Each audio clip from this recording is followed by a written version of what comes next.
Hello, कैसे हो सब लोग? काफ़ी टाइम बाद मैं फुल फ्लेज वीडियो बना रहा हूँ। थोड़े यहाँ वहाँ प्रॉब्लम्स थे, बट मैंने शॉर्ट्स वीडियो डालने की कोशिश की।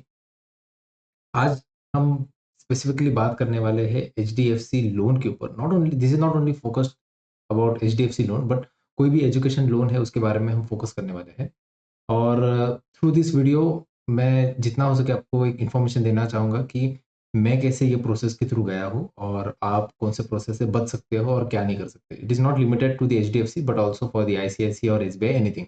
आप if you are going for the abroad studies और if you want education loan and everything, so let's start. इसमें कोई एडिटिंग वेडिटिंग नहीं है, फुल रॉ वीडियो होने वाला है। First of all let's say कि let's talk about me my self. So I am here in Canada और मुझे अप्रोक्सीमेटली 40 लाख रुपीज़ की ज़रूरत थी for my master studies.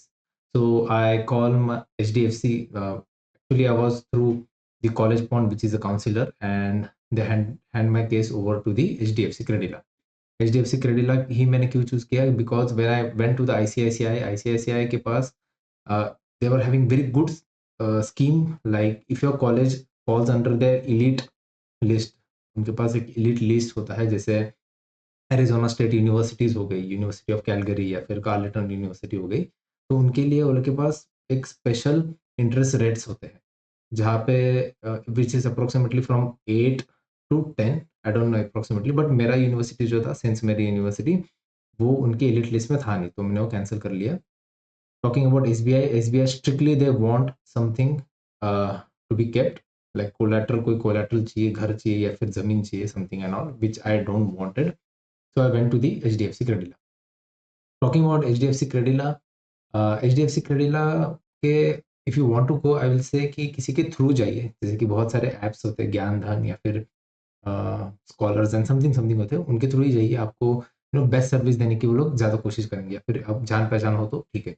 Let's talk about collateral and non-collateral first of all.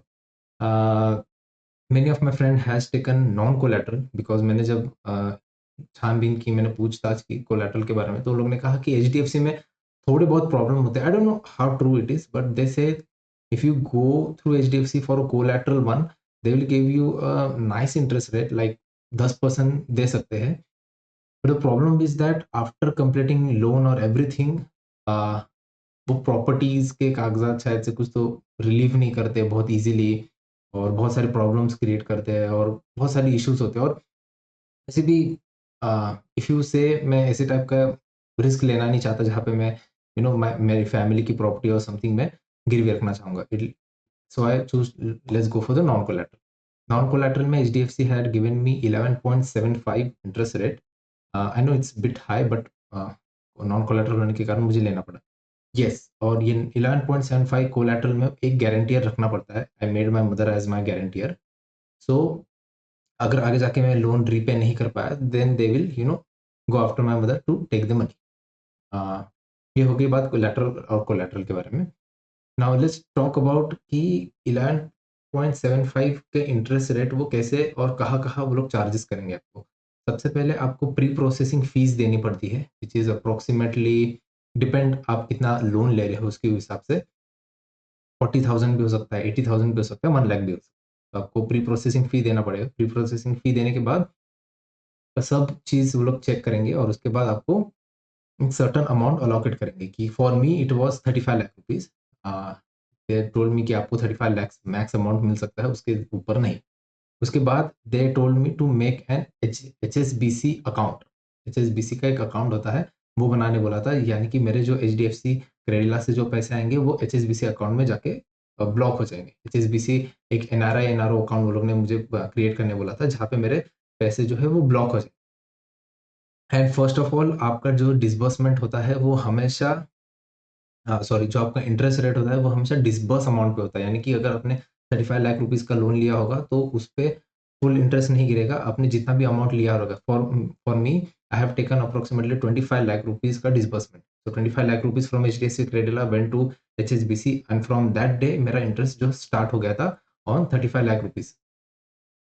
तो on 35 lakh rupees sorry on 25 lakh rupees मेरा जो है interest rate start हो गया था। और रिमेनिंग जो 10 लाख रुपीज़ था वो वो मैंने डिसबर्स नहीं किया था, यानी कि मेरे पास और भी 10 लाख रुपीज़ रिमेनिंग है जो मैं डिसबर्स कर सकता हूँ, पर उस पे कोई इंटरेस्ट रेट नहीं है।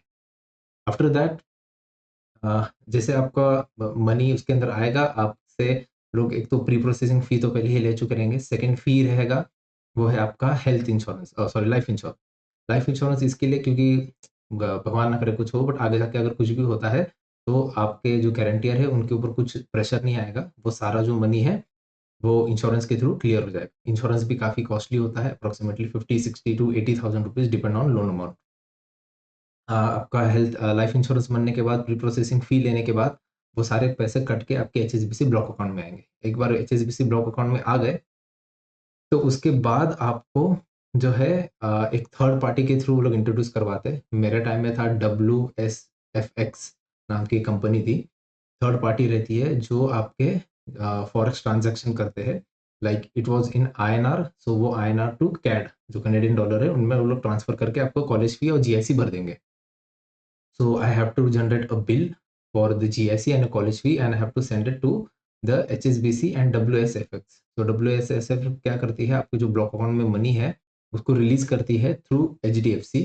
Yes, you cannot take that money और ऐड एनी मनी। वो जो है ब्लॉक मनी होता है, उसका आप कुछ भी नहीं कर सकते। वो सिर्फ और सिर्फ HSBC और मोस्टली HDFC जो है वही वो पैसे निकाल सकते हैं अंडर सडन सर्कमस्टेंसेस। सो मैंने जो है अप्रॉक्सिमेटली ऑलमोस्ट सारे मनी निकाल दिए थे, 1,50,000 बचा हुआ था और वो जो है थ्रू WSFX वो मनी मेरे जीआईसी मनी में कन्वर्ट हो गए और मेरे कॉलेज फी में। यस, ज जब वो फॉरेक्स ट्रांज़ैक्शन होते हैं उसमें भी टैक्सेस आपको भरने पड़ते हैं।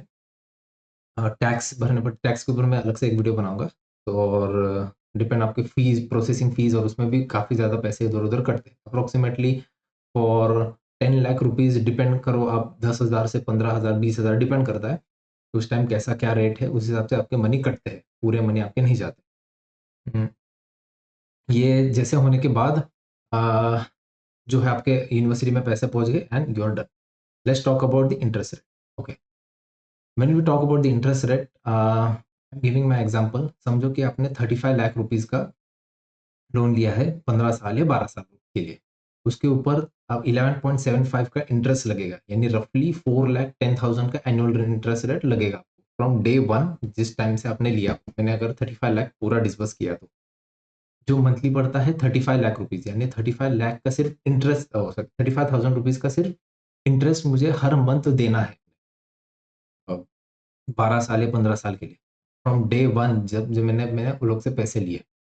उसके बाद they gave you an opportunity कि आपको ये 35,000 पर मंथ जो है, वो इंटरेस्ट जो है वो आपको पर मंथ देना है या फिर आपके पास दूसरा ऑप्शन है। First let me tell you, there is one principal amount. Principal amount अब जो है आपका 35 लाख रुपीज़ और एक होता है अपना इंटरेस्ट अमाउंट, जो है आपका 4,10,000 per year. So they have options like, first of all आप डे 1 से ईएमआई भरना स्टार्ट करो। ईएमआई यानी कि आपका principal amount plus interest amount, ये दोनों जो है भरना स्टार्ट करो, जो काफ़ी ज़्यादा होता है। Approximately for 35 lakh rupees you have to pay around 60 to 70,000। अगर आप वो नहीं करना चाहते तो आपके पास दूसरा ऑप्शन है कि आप डायरेक्टली सिर्फ़ और सिर्फ़ इंटरेस्ट रेट भरना स्टार्ट करो। प्रिंसिपल अमाउंट नहीं, सिर्फ़ इंटरेस्ट रेट भरना स्टार्ट कर सकते हैं, जो है 35,000 per month. But 35,000 per month भी काफ़ी ज़्यादा होता है, कुछ मिडल क्लास फैमिली जो है इतना अफ़ोर्ड नहीं कर पाती। तो उनके पास और एक ऑप्शन होता है जहाँ पे आप सिंपल इंटरेस्ट भर सकते हैं। सिंपल पार्शियल इंटरेस्ट भर सकते हैं। यानी कि 35 rather than paying 35,000 per month, you have to पे 5,000 पर मंथ, और जो आपका जो 30,000 है, वो 1000 पर मंथ है, वो ऐड ऑन होते जाएगा। यानी कि जो 30,000 है वो आपका ऐड ऑन हो जाएगा कितने साल तक? 2 साल तक, क्योंकि 2 साल का वो लोग के पास एक पीरियड होता है जिसके अंदर वो लोग आपको ये कर सकते हैं कि आप 2 इयर्स तक ये सिंपल इंटरेस्ट भर दो और उसके बाद आपको फुल फ्लेज सब ईएमआई भरना ही पड़ेगा, and that is for sure. Max to max 2 साल का वो लोग आपको गैप देंगे। 30,000 रुपीज़ जो बचा है वो ऐड ऑन होते जाएगा। If you do 30,000 into 24 month यानी 2 साल के लिए, तो अप्रोक्सिमेटली 7 लाख रुपीज़ होता है। यानी कि आपका total loan amount 35 lakh rupees plus 7 lakh rupees जो आपका ऐड ऑन होते गया है, अप्रॉक्सीमेटली हो जाएगा 42 लाख रुपीज़। तो 42 लाख रुपीज़ के ऊपर 2 साल बाद आपको ईएमआई प्लस इंटरेस्ट ये सब मिलके देना पड़ेगा ईच मंथ। और लोन अमाउंट जो है, कुछ लोगों ने मुझे कहा है कि क्या हम लोन अमाउंट, यानी मैंने पैसे अभी लिए और मैं लोन अमाउंट क्लोज कर सकता हूँ? तो एक्चुअल में आप क्लोज कर सकते हो लोन अमाउंट, बट मिनिमम आपको 6 मंथ का इंटरेस्ट तो भरना ही पड़ेगा। That is for sure. 6 month का इंटरेस्ट भरना ही पड़ेगा, क्योंकि कोई भी कंपनी जो है वो आपको फ्री में ऐसा लोन देगी और फिर आप 1-2 महीने बाद बोलोगे चलो मुझे लोन नहीं चाहिए, ऐसा तो होता नहीं। मिनिमम 6 मंथ का आपको तो लोन देना, इंटरेस्ट तो देना पड़ेगा। So doing all this calculation, if you can see that for 35 lakh I have to pay 42 lakh rupees, और ये तो बस शुरुआत हुई है। उसके बाद मुझे इसका इंटरेस्ट और ईएमआई, मतलब कितने साल तक मैं दे रहा हूँ, ये गिन के ये बढ़ जाएगा। लिटरली ये बढ़ते जाएगा। मेरा 42 लाख रुपीज़ का लोन जो है वो 60 लाख भी हो सकता है अगर मैं उसको भरने में बहुत डिले करूँ तो। जितना जल्दी हो सके उतना पे करने की आप कोशिश करो। The final advice what I can give to you is like, जितना हो सके उतना कम से कम अमाउंट लेने की कोशिश करो। यानी कि uh, in starting like first semester आप सिर्फ 10 लाख रुपीज़ लो, 20 लाख रुपीज़ लो, नॉट 10, 20 लाख रुपीज़ लो और चेक करो, कनाडा में आ रहे हो या फिर यूएस में आ रहे हो, पार्ट टाइम करने की कोशिश करो, या फिर यहाँ-वहाँ से जितना हो सके रिश्तेदारों से या फिर जितना हो सके पर्सनल सेविंग यूज़ करने की कोशिश करो, क्योंकि आप जितना अमाउंट बैंक से डिसबर्स करोगे, उतने आपको इंटरेस्ट भरना पड़ेगा और उतना लोन अमाउंट डबल ट्रिपल होते जाएगा। That's why people say going to USA is like करोड़ों का खेल है, क्योंकि एक्चुअल में आप 60,000 50,000 सिर्फ आप ट्यूशन फी ले रहे हो, उसके बाद इंटरेस्ट लग के और ये सब लग के एक्चुअल में आपको 1 सीआर के ऊपर रीपे करना पड़ता है। कुछ ज़्यादा ही वो हेक्टिक हो जाता है। तो this is what can say. बढ़ते हैं अभी क्वेश्चंस के ऊपर, कि बहुत सारे लोग के ऊपर क्वेश्चंस है कि वो लोग क्या पूछना चाहते हैं। Can you please reply? I want to share my problem. What HDFC Credila loan because they rejected my application twice. So application जो है वो रिजेक्ट होते हैं most of the time, because आपका जब प्री प्रोसेसिंग फी भरने के बाद जब आप डिसबर्स करते हो, तब HDFC क्रेडिला के जो बंदे होते हैं एजेंट्स, वो एक्चुअल में आपके बैकग्राउंड चेक करते हैं कि, और to make your background strong, yes आपको जो है वो आपका सिविल स्कोर देखते हैं, आपके आईटीआर पेपर्स देखते हैं। अगर आपके पास 3 साल के अच्छे आईटीआर पेपर हो, सिविल स्कोर अच्छा हो तो वेल एंड गुड। अगर आपका बिज़नेस हो या फिर आप कोई गवर्नमेंट जॉब या कोई भी जॉब कर रहे हो, तो उसका बैकग्राउंड वेरिफिकेशन चेक होता है कि एक्चुअल में वो जॉब एक्जिस्ट करता है कि नहीं, एक्चुअल में वो बिज़नेस है कि नहीं। For my friend what happened कि उनके जो डैड थे, उनका फ्रूट का बिज़नेस था बहुत बड़ा, और बट वो सीज़नल था। तो वो एचडीएफसी के जो एजेंट थे वो ऑफ सीज़न गए थे चेक करने, और जब वो लोगों ने चेक करा तो उन्हें मिला कि वो बिज़नेस एक्चुअल में बंद है। तो वो लोग ने वो लोन जो है वो रिजेक्ट मार दिया। सो कोई भी आप इन्फॉर्मेशन देते हो तो प्लीज़ ये रखो कि एजेंट आपके बैकग्राउंड वेरिफिकेशन चेक करेंगे। Next, have you kept collateral? No, मैंने कोई कोलैटरल नहीं रखा है। Can I apply to loan with conditional offer letter? Yes, आप जो है कंडीशनल ऑफर लेटर के ऊपर लोन कर सकते हो, यानी कि आपको प्री अप्रूव्ड लोन जो है आपको मिल सकता है on conditional offer letter. But जो डिसबर्समेंट और ये सब जो होता है, वो एक्चुअल में for in my case they have said me like, आप डिसबर्स कर सकते हो ओनली वंस, यानी एक बार में ही आप कर सकते हो, before giving all the actual offer letter and flying to the Canada, only once. तो आपको जितना कर ह्यूज अमाउंट उठाना है आप पहले ही उठा लो। कॉन्ट्रैक्ट प्लीज एवरीवन टेल, क्या गारंटियर देना पड़ता है? यस, आपको गारंटियर देना पड़ता है। एंड राइट नाउ मैं अभी देख रहा हूँ कि वीडियो कुछ ज़्यादा ही लंबी खींच चुकी है, अराउंड 14 टू 15 मिनट हो रही है। तो मैं अभी ये वीडियो को यही रोकना चाहूँगा, और आपके जितने भी क्वेश्चंस हैं वो कमेंट डाउन करो, and I will make sure कि इसके ऊपर मैं और वीडियो बनाऊँ और रिफाइन करते जाऊँ, ताकि आपको कोई भी डाउट ना हो। And you can always reach me out through my LinkedIn और द इंस्टाग्राम, और mail me, so I can help you as much as possible. तो stay tune, like say subscribe करो, और सी यू देन।